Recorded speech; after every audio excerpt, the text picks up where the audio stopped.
Welcome to the official TSS podcast, Keep It Simple, where we sit down every week to discuss anything and everything under the sun that has to do with personal finance. And we try to keep it simple, of course. I'm Soap, the content writer for TSS. And I'm Pris, the graphic designer for TSS, and we'll be your host for this podcast.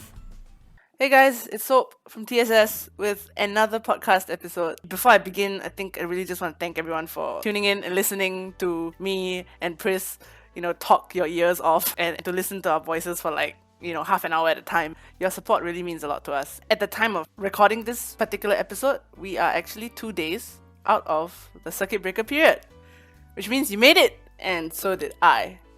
But unfortunately, Pris didn't survive. God rest her soul. Sometimes I think I still hear her voice. I'm kidding, but today's episode really will just be me and you. I want to discuss how our lives have changed in the past 2 months during the really long and torturous circuit breaker period. So we'll be going into spending behaviors, how they've changed, and I'll be talking about my own spending behavior and calling myself out for your entertainment and hopefully education. And I also want to talk about how maybe you've seen a change as well in your own spending behavior.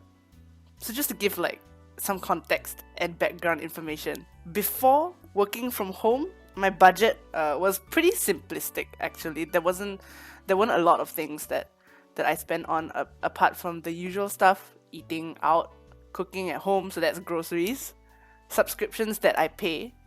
I'm paying for Spotify and Netflix. I also pay for transport, I pay rent, and also my phone bills. That's pre-COVID Soap. Okay, now, 2 months later, and who would have thought we would be here 2 months later like this? Somebody in the writer's room probably thought, let's throw them a curveball and just put everyone at home and see how they deal with it. So, how has my spending changed during this work from home period? How has my budget evolved or devolved? Remember how I said I was paying for transport before work from home, before COVID and all that? I would spend on average about $100 on transport. I take the bus, the train, but right now I'm spending nothing on transport because I don't actually go anywhere. And even if I do go anywhere, I'm just using my legs to walk around because I just gotta get out of the house and move. So for the last 2 months, I've been saving around $100 a month, but we'll touch on that later, on where that money has gone and if I've really actually saved it.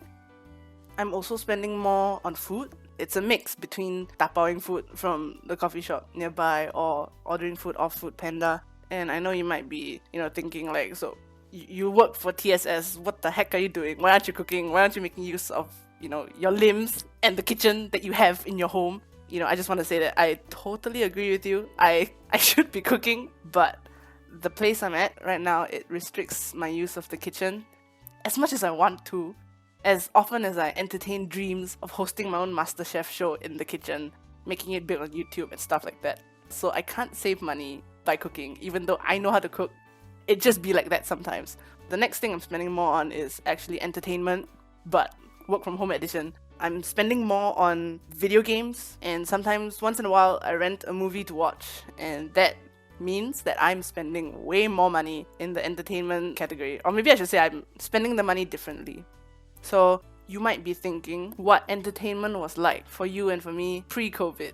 For me, it was usually just going out with my friends, my loved ones, after work, not at home, spent in the company of those that, I want to be with. But now I've been working from home for the last 2 months and there's no urgent need to really go anywhere physically because, social gatherings are still not allowed. Even in the first phase of a safer Singapore, which I'm not gonna say what the acronym is, but yeah, so in phase 1, we're still not allowed to go out. My social activities always involve friends. As much as I want to say I'm a homebody, I'm an introvert, I like to be alone, I feel like I actually don't deep down inside, and that's something that I've come to realize now that I've been stuck at home for the last 2 months. But I will say that entertainment last time for me still involved playing games. It's not like I just started aggressively playing games now that I had nowhere to go. No, I've always been a gamer, and my consumption of these games have like sped up like exponentially. Like where I would have spent maybe, 3 months finishing a game like The Witcher 3. I took 3 weeks to finish the main storyline, and finishing such a big game like that in such a short amount of time, unfortunately, it necessitated the purchase of the next game. And yes, it is necessary because I'm going crazy. If I don't have anything to do, I will die. So what actually happened was that I'm finishing games faster and I'm buying them at a faster rate than I usually would pre-work from home. And the next game I bought was Dark Souls 3. And I will be honest, I haven't even touched that game, but I'm thinking of buying another game. I think just as Circuit Breaker began, everyone started purchasing like Nintendo Switches, and I think the console actually ran out of stock. On that note, I'm pretty sure I'm not the only one who is leaning really hard into games. I mean, are you on Animal Crossing? Don't lie. You've probably turned your island into like some metropolis. As a random side note, I've spent like nearly 200 hours on Animal Crossing, but I digress. That's entertainment for you. Definitely more spending in that category for me. Another area that I'm channeling a lot more money into is actually something I've never spent on this much before, and it's buying gifts. But I'm buying gifts for my friends, for their birthdays, and even for no reason at all. Of course, sometimes I ruin the surprise by asking for their addresses. But anyway, you might be wondering why, or maybe you already know the reason why. Because I'm trying to maintain and preserve the social connections that I treasure. Remember how I said I used to go out with my friends all the time before I work from home?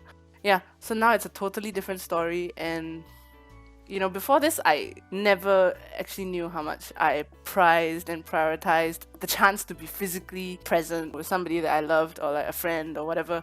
I might even go so far as to say it's probably something we've all taken for granted. And I do miss my friends. I miss them. I've been sending flowers for the last 2 months to a bunch of people.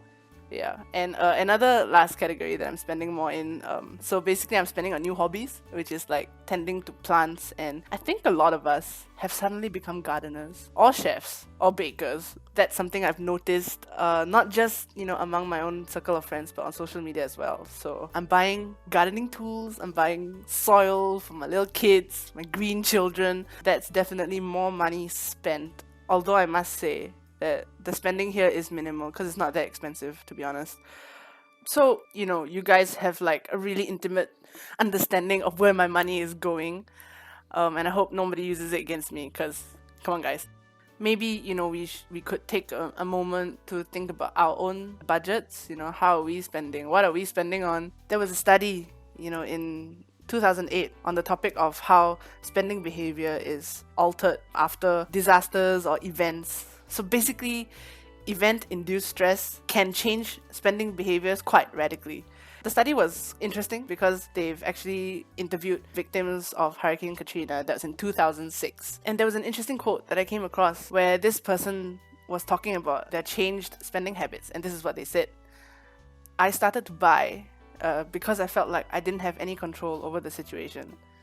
I justified these purchases because I need some control over my life. And that was something that really stood out to me because it speaks a lot to even our situation. Although it's not quite the same, we didn't go through like a hurricane, but of course we're in a time of like, a pandemic, and a lot of panic is going around, and people are feeling, I think unsurprisingly, down and flattened by all of this that's happening. And COVID is certainly a very stressful event, but I also don't want us to, discount the ripple effect that I think we've all probably felt on a micro level. Look, we're all shuttered away at home. We've turned our bedrooms, the place where you sleep, into a place where you're working. It has to affect us on an emotional level and mentally as well. And I'm not gonna lie, had an effect on me in more ways than one. And I could, owe part of this changed spending behavior to the way I'm responding emotionally to what's happened in the last 2 months. And now we're moving into a new normal. I guess what I really want to know is like, how are you guys doing? What's your new normal? How has your budget changed? If you haven't thought about how your budget has changed, I think it's a good time to pause for a while, take stock, figure out where your money is going. Because your money is going somewhere. I think it's really important that we understand if you need to recalibrate your budget to suit the times, absolutely do so. Because, well, what it comes down to is human beings, we need routine, we need direction. Whether consciously or not, we're all grasping for a new normal, and that shows in our spending behavior. You want to know about a person's lifestyle, just look at their budget sheet. And you know what? I think that's okay. It's okay that our spending behavior has changed, but we shouldn't let it go like unmonitored. We should give it a bit more thought. Of course, you're probably thinking there's forms of unhealthy spending. I say to you that you are right. So remember the research I quoted earlier about event-induced stress changing people's spending behaviors? This doesn't really just apply to the fact that we're dealing with COVID and working from home. Maybe things aren't smooth sailing on your end. Maybe you got a pay cut. Maybe you don't have any gigs or clients to work with and you're not earning. So much of these events, they really can cause the feeling that you've lost control of your life. Indulgent spending behavior, I think it's actually to be expected, unless you're somebody who naturally won't lean on things like retail therapy to like cope with what's going on inside. But this changed behavior, I think we ought to pay a bit more attention to it because it can turn unhealthy if left unchecked. Meaning you're probably spending money without really thinking about it. Maybe you're aggressively shopping online, buying things you don't really need, but you think or you hope it will give you comfort. So what can we do about it? I think the first thing to do is that we need to look at our budget again. It's what I did. I looked at my transactions from the last 2 months and I'm trying to figure out where I've deviated from the norm. Revisit your spreadsheets, your budget sheets, and really be honest about what you're spending on.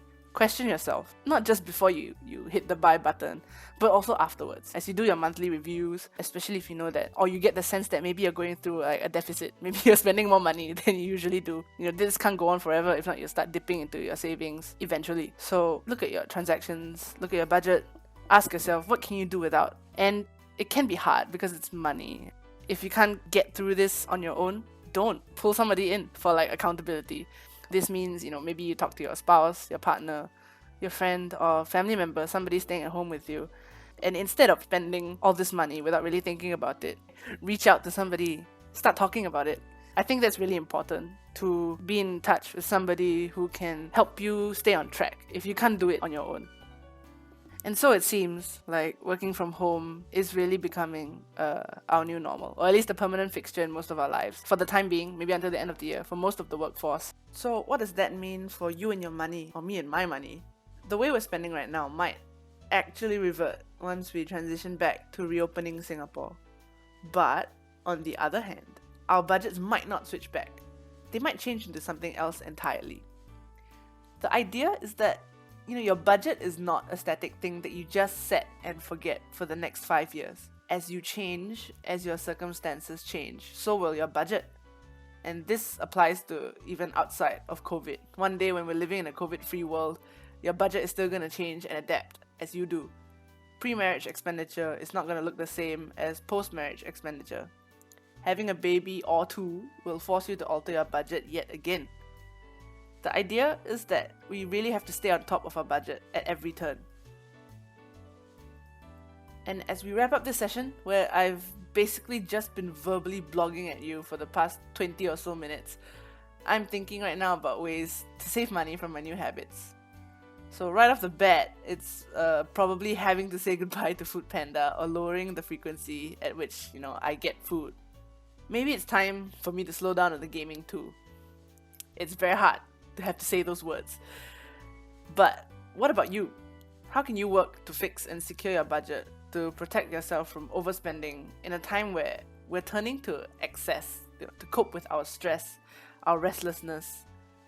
This is, I think, worth thinking about, even for 5 minutes. If you have any thoughts, any tips, maybe you want to give me a piece of advice, I welcome it, honestly. If you have anything that you want to share with me or with the team, just reach out to us, on Facebook, on Instagram, drop us a line, talk about how work from home has worked out for you. How has work from home destroyed your budget and now you're broke? We want to hear from you. Reach out to us and we'll be back next week with another episode. So yeah, see you guys then.